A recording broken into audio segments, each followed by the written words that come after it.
Assalamualaikum warahmatullahi wabarakatuh. Perkenalkan, saya Habib Rizal dari jurusan Teknik Elektro, Prodi D4, Teknik Telekomunikasi. Nomor PP 191107/2004 dari kelas 2A D4 TC. Pada kesempatan kali ini, saya akan menjelaskan beberapa pertanyaan dari ujian tengah semester mata kuliah Sistem Komunikasi. Baiklah, pada soal pertama, saya akan menjelaskan prinsip kerja mikrofon dan speaker. Yang pertama yaitu prinsip kerja mikrofon. Mikrofon terdiri dari membran yang lentur dan lilitan kawat.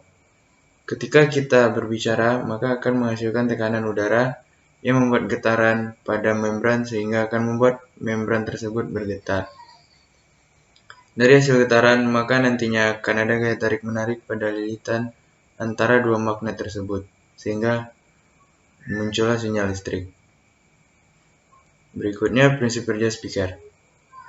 Speaker yang memiliki komponen hampir sama dengan mikrofon, namun memiliki membran kerucut yang ada di depan speaker. Jadi ketika sinyal listrik diterima oleh speaker, maka akan terjadi tarik-menarik pada lilitan kawat. Dalam proses tersebut muncullah getaran yang akan membuat membran berbentuk kerucut menghasilkan suara sama dengan suara saat kita berbicara. Berikutnya, saya akan menjelaskan karakteristik sinyal suara manusia.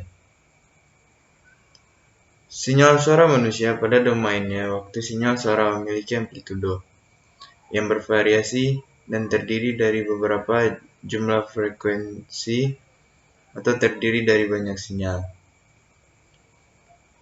Sinyal yang dihasilkan dari suara manusia termasuk frekuensi rendah, yaitu mulai dari 300 sampai 3000 Hz. Berikutnya pada soal nomor 3, saya akan menjelaskan pengertian dan jenis modulasi analog dan kenapa perlu untuk modulasi. Sini pertama saya akan menjelaskan modulasi. Modulasi merupakan proses merubah parameter sinyal carrier frekuensi tinggi sesuai dengan perubahan amplitudonya. Itu disebut dengan AM. Frekuensinya disebut dengan FM dan fasenya disebut dengan PM. Atau bisa juga diartikan proses menumpangkan sinyal informasi ke frekuensi carrier dengan menambah amplitudo atau frekuensinya atau fasenya. Atau merubah parameter sinyal, salah satu sinyal atau lebih, sehingga carrier-nya sesuai dengan sinyal informasi. Modulasi terdapat ada 3 macam, yaitu modulasi AM, modulasi FM, dan modulasi PM. Pentingnya modulasi diperuntukkan karena sulitnya untuk meradiasikan frekuensi rendah melalui antena dalam bentuk gelombang elektromagnetik karena akan membutuhkan kawat yang panjang. Karena minimal untuk antena dapat menangkap sinyal itu adalah setengah lambda. Sinyal informasi itu sering memiliki band frekuensi yang sama. Jika sinyal dari satu atau lebih sumber sulit ditransmisikan dalam satu waktu, maka akan terjadi yang namanya interferan, atau bisa disebut juga bercampur satu sama lain. Maka susah untuk membedakan dari jenis sinyal tersebut. Berikutnya untuk soal nomor 5, pengertian indeks modulasi AM, spektrum, dan bandwidth sinyal termodulasi AM. Indeks modulasi adalah perbandingan antara puncak amplitudo sinyal pemodulis dengan sinyal modul yang mana nilai dari indeks modulasi ini adalah antara 0 hingga 1.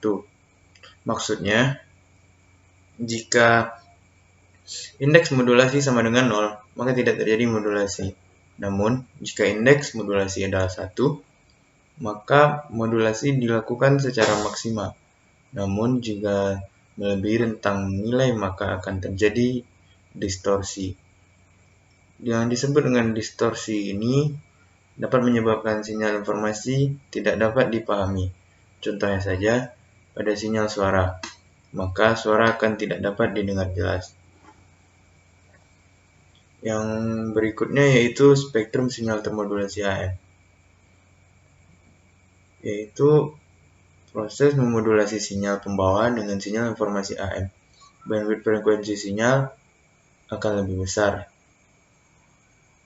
Yang ketiga yaitu bandwidth AM, atau bisa kita tahu dengan lebar pita frekuensi. Lebar pita frekuensi bisa mencapai 2 kali frekuensi sinyal informasi.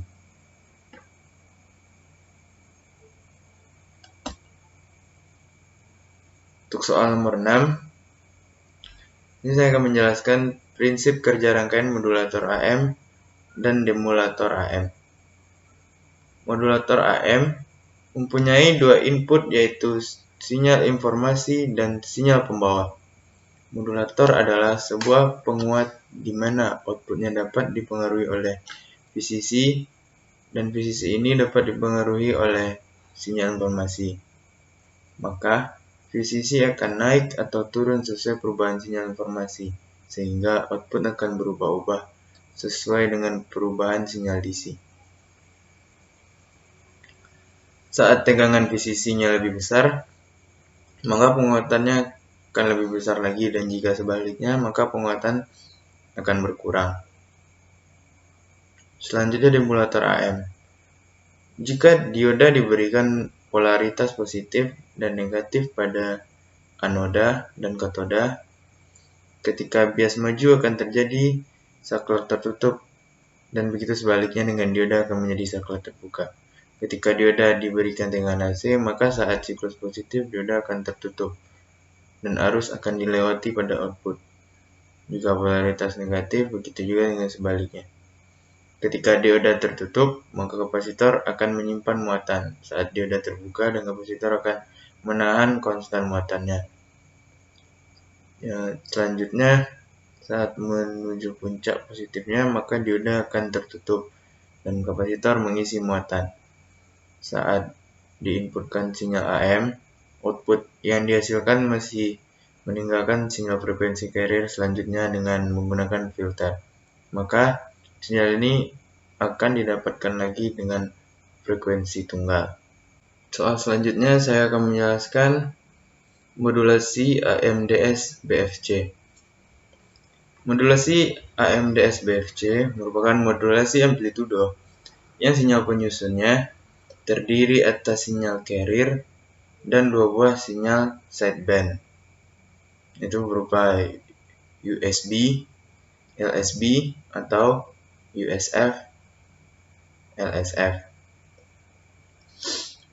Modulasi AMDS BCS merupakan sinyal hasil modulasi amplitudo yang sinyal penyusunnya terdiri atas 2 buah sinyal sideband, atau secara ringkas merupakan sinyal AMDS BFC yang ditekan sinyal carrier-nya menggunakan band stop filter. Selanjutnya AMSSB merupakan modulasi sinyal hasil modulasi amplitudo yang gaya sinyal penyusunnya terdiri atas salah satu sinyal sideband, baik USB atau LSB, atau secara ringkas merupakan sinyal AMDS BCS yang dilewatkan salah satu sideband-nya dengan menggunakan band pass filter.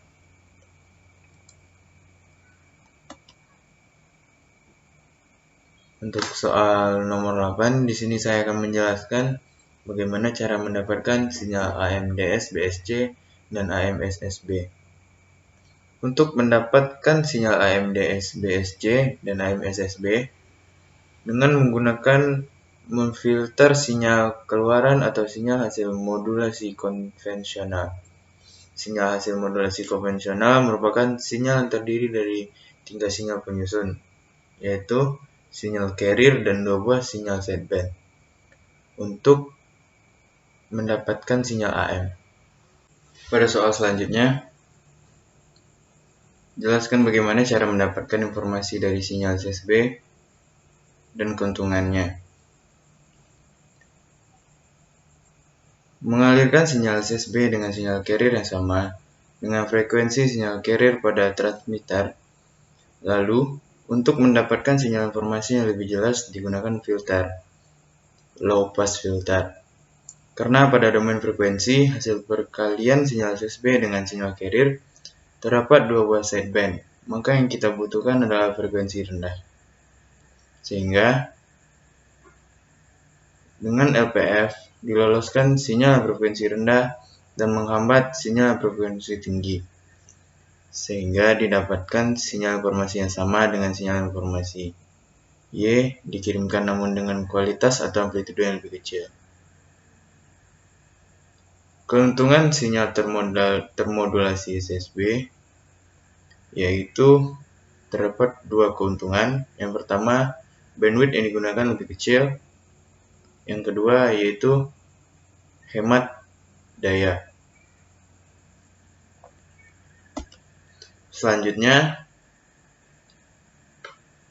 saya akan menjelaskan frekuensi division multiplex dan FDM menggunakan sinyal SSB.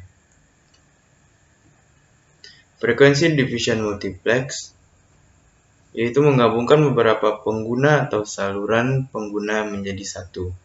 Yang dimaksud menjumlahkan semua sinyal saluran menjadi satu, yang mana sebelum dijumlahkan masing-masing sinyal dilakukan modulasi dengan frekuensi carrier yang berbeda agar nantinya tidak terjadi ketimpangan tindihan sinyal informasi tersebut dalam domain frekuensi yang nantinya sinyal tersebut akan terletak sesuai dengan frekuensi sinyal carrier masing-masing.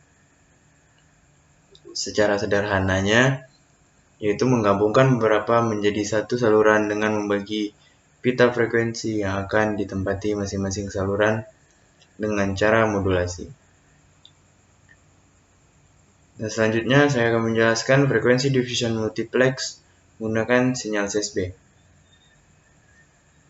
FDM dengan SSB, hal ini dilakukan karena jika menggunakan AMDS-BFC atau AMBS-BC, yang akan terjadi setiap saluran memiliki bandwidth sebesar 2F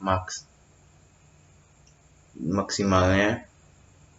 Oleh karena itu, untuk menghemat biaya dan frekuensi, maka dilakukan FDM dan SSB dengan cara pertama, mengalihkan sinyal masing-masing saluran dengan frekuensi carrier yang berbeda, sehingga didapatkan sinyal DS-BSC. Lalu menggunakan filter BFF didapatkan sinyal SSB.